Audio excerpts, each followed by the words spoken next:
Good morning, everyone. I'm Stephanie Jarvis, your local mycologist and your mushroom mentor. And today we're going to have some coffee talk the fungi way.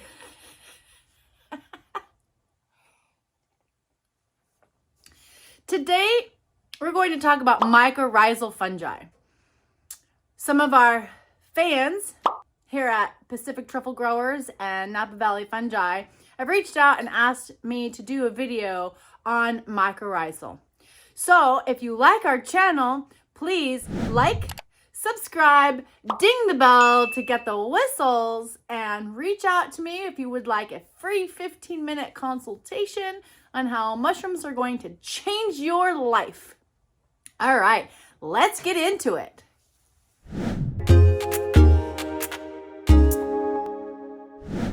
All right, everyone. Well, thanks for joining us. Today we're going to talk about mycorrhizal fungi. And what is this word? Mycorrhizae. I'm going to put it right here, and I'm going to put the Latin root right here. Mycorrhizae. There's two parts to the word, and it means mycor, fungus, rhizae, the rhizosphere, the rhizome, root. So mycorrhizae means fungus root. Interesting, huh? Well, a million zillion years ago, when plants evolved onto land, so did fungus. In fact, we now know through the fossil record that plants and fungi evolved together on land in this very intimate association. And now, millions of years later, we now know and see that there are multiple different methodologies that fungus and plants interact with each other on the roots. So we have the endomycorrhizae, endo meaning inside of, and the ectomycorrhizae. That's the ecto, outside mycorrhizae. And then there are others that do kind of a combination of both. We have the VAM fungi, the vesicular arbuscular mycorrhizae fungi. And then there are others like the orchids. The orchids don't germinate their seeds without their mycorrhizal partner.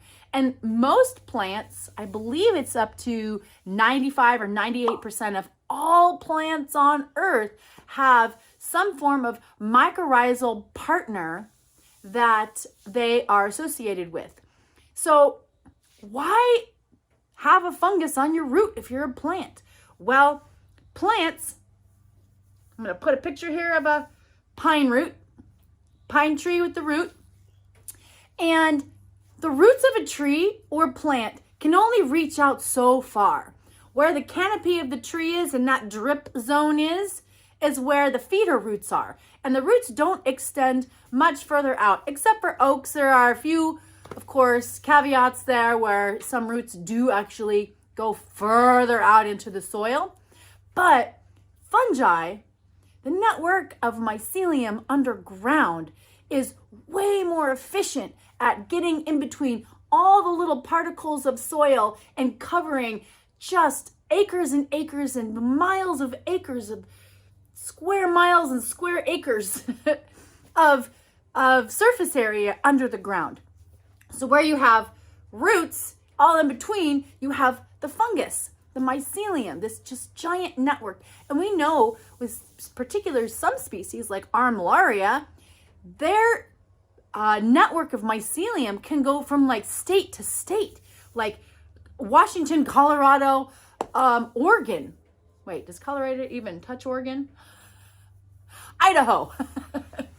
So anyhow, it just covers a very vast, large area of land underground and connecting the roots of all these trees. Now, Armillaria may not be a great example because it is a root pathogen.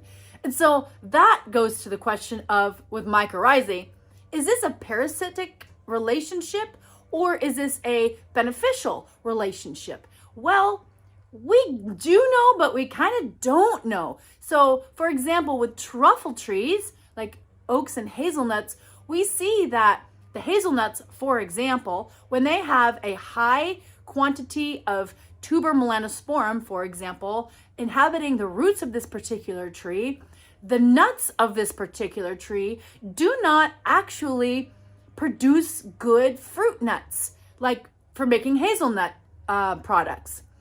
And so a mycorrhizal relationship, let's go back to what it is. The fungus covers all of this surface area of the ground, and it is sourcing out nutrients and water. So your potassium, your nitrogen, your phosphorus, and your water. And it shuttles it into the mycelium, and then it actually shares it with the root of the plant. So it gets sugar, the photosynthates from the tree or the plant, and then it gives these nutrients and the water. So it's an exchange, okay, but isn't an equal exchange. So going back to the hazelnuts and this nut production issue, we see that the nuts are mostly devoid of good nut fruit inside them, nut meat, however you want to say that. And so are the mycorrhizae, the tuber melanosporum, taking more sugars than it's giving nutrients to the tree so that the tree doesn't really do a good fruit set? Well, that's a valid question. We'd have to do more research to really figure that out. And I'm sure there's a graduate student somewhere that wants to dive into that. So let's show you guys a picture of the ectomycorrhizae and the arbuscular mycorrhizae right here. So what you can see is the mycelium on the ectomycorrhizae is on the outside of the root, the very tip of the root, and it goes in between the cells, penetrating in between the cells inside that root tissue, but it doesn't actually get into the cells of the tissue. That's an ectomycorrhizae, and that's the majority of these macrofungi that we eat, such as the truffles, the chanterelles, the boletes. Ectomycorrhizae, they're very common. But even more common are the arbuscular mycorrhizae or the endomycorrhizae, which you can see here in the pink. The mycelium gets into the gets onto the outside of the root, and it makes this like little foot on that root, and then it starts to penetrate a mycelium thread into the cell, and then it goes inside the cell, cell to cell, and then it makes these little trees inside the cell, which are the arbuscules. And that is where the exchange of sugars to nutrients takes place.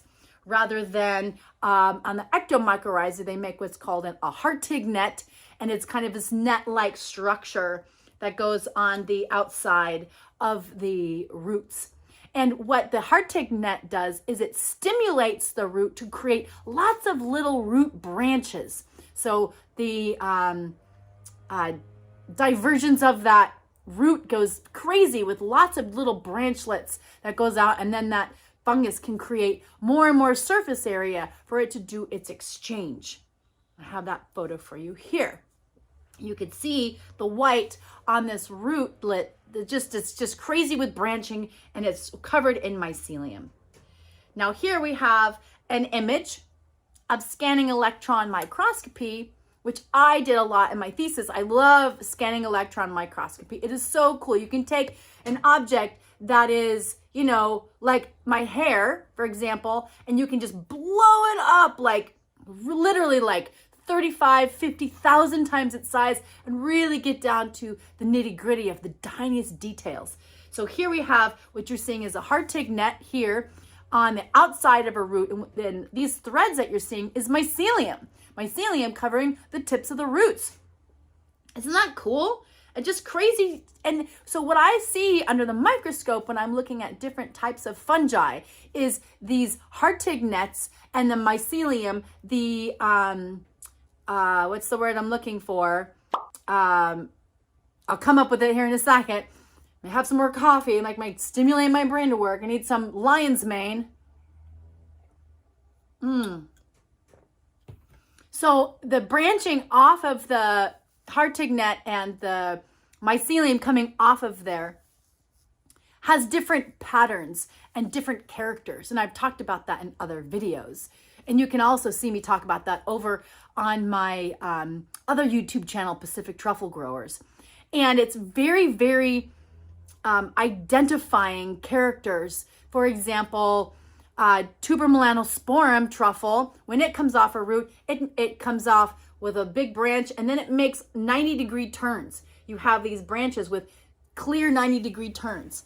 And others have these mycelium branches that come off, and then they are very bushy. Or they're just very long and slender and straight, and there are no branches. So these are different characters that you see under the microscope, and you can identify very clearly the different species of mycorrhizal fungi that you're looking at. And it's indicative of whether or not you have certain species of truffle if you're trying to identify truffle on the roots of trees for a truffle orchard, for example. And then, of course, we back it up with DNA analysis, extracting from the soils and the roots of the trees to double cross-check to make sure that, our identification process is correct. So that is my talk about mycorrhizal fungi. So let's go over it. Here, number one, 90 to 98% of all plants on Earth have mycorrhizal fungi. Number two, there are several different types of mycorrhizal fungi. Ectomycorrhizae, endomycorrhizae, and then a combination of both. And sometimes different plants, such as orchids, they do it kind of their own way. Number three, it is mostly a beneficial relationship between plants and fungi, and there is an exchange of nutrients and water from the fungus and then photosynthate sugars from the plant. And most of the macrofungi that we eat are ectomycorrhizae. And what else do I want to say? They're very cool. They're beautiful to look at under the microscope. So if you have any questions about mycorrhizae, please send them to me in the comments below. And that's what I got for you today in Mushroom Mentor Coffee Talk. Well, thank you so much for joining us for Coffee Talk in the morning with a little fungi, the mycorrhizal way. All right, go be a fungi and enjoy the day.